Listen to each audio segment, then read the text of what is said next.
তিন ব্যক্তির গুহার কাহিনী, আল্লাহর প্রতি খাঁটি আমলের শক্তি। কখনো কখনো আল্লাহ আমাদের এমন এক পরিস্থিতিতে ফেলেন যেখানে মানবিক কোনো সাহায্য বা রাস্তা খোলা থাকে না। তখনই বোঝা যায় কে সত্যি আল্লাহর উপর ভরসা করে এবং কে নিজের আমল দ্বারা আল্লাহর নৈকট্য পেতে চায়। এই কাহিনীটি এমনই এক শিক্ষণীয় ঘটনা। এই ঘটনা নবী মুহাম্মাদের হাদিসে বর্ণিত। এটি আমাদের শেখায় খাঁটি নিয়তে করা নেক আমল শুধু দুনিয়ার নয়, আখিরাতের মুক্তির পথও হতে পারে। মূল ঘটনা বিস্তারিত। একদিন তিন ব্যক্তি একত্রে একটি লম্বা সফরে রওনা দেন। সফরের এক পর্যায়ে আকাশ কালো মেঘে ঢেকে যায়, বজ্রবিদ্যুৎ শুরু হয়, বৃষ্টি নামতে শুরু করে। তারা দ্রুত আশ্রয় খোঁজে এবং অবশেষে একটি পাহাড়ের গুহায় প্রবেশ করে আশ্রয় নেয়। কিন্তু তখন ঘটে এক ভয়াবহ ঘটনা।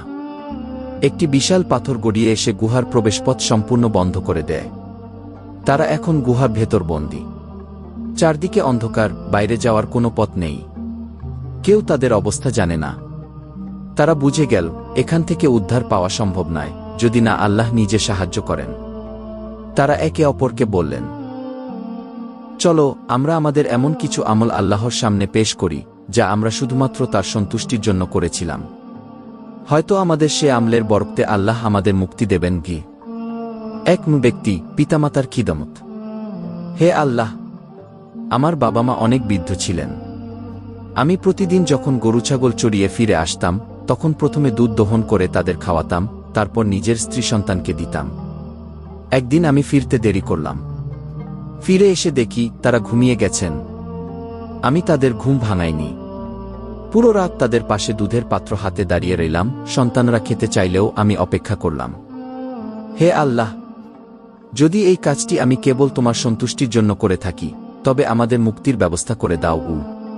সাথে সাথে সেই বিশাল পাথর একটু সরে যায়, আলো একটু প্রবেশ করে। কিন্তু তারা এখনো বের হতে পারে না। দুই যে ব্যক্তি, হারাম সম্পর্ক থেকে বিরত থাকা। হে আল্লাহ, একসময় আমি একজন মহিলাকে ভালোবাসতাম অনেক গভীরভাবে। আমি তাকে অনৈতিক সম্পর্কের জন্য চাপ দেই। একসময় সে এক বিপদের সময় আমার কাছে আশ্রয় চায় এবং আমি তাকে অনেক অর্থ দিই। তখন সে আমার কাছে আত্মসমর্পণ করতে চায়, কিন্তু ঠিক তখন সে বলে ওঠে, আল্লাহকে ভয় করো। তার কথা শুনে আমি কেঁপে উঠি। আমি সব কিছু থেকে পিছিয়ে আসি, টাকা ফিরিয়ে দিই এবং কিছুই করি না। হে আল্লাহ, যদি এই কাজটি আমি শুধুমাত্র তোমার ভয়ে করে থাকি তবে আমাদের মুক্তি দাও। এবার পাথর আরও কিছুটা সরে যায়। গুহার মুখ স্পষ্ট হতে শুরু করে, কিন্তু তারা এখনো বের হতে অক্ষম।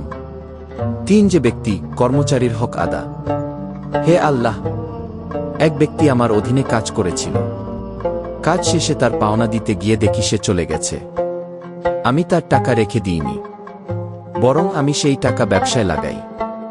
বছরের পর বছর পরিশ্রম করে আমি তার টাকা দিয়ে গরু, উট, ছাগল, জমি, ক্ষেত ইত্যাদি কিনি। একদিন সে ফিরে এলো এবং বলল, আমার পাওনা দাও। আমি তাকে বললাম, এই গরু, এই ছাগল, এই জমি সবই তোমার। সে বলল, তুমি কি আমার সঙ্গে ঠাট্টা করছো? আমি বললাম, না, এগুলো সব তোমার পাওনা টাকা দিয়ে অর্জিত সম্পদ। সে সব কিছু নিয়ে চলে গেল। হে আল্লাহ, যদি আমি এটা তোমার সন্তুষ্টির জন্য করে থাকি তবে আমাদের মুক্তি দাও। এবার সেই বিশাল পাথর পুরোপুরি সরে যায়। গুহার মুখ খুলে যায়। তারা নিরাপদে বেরিয়ে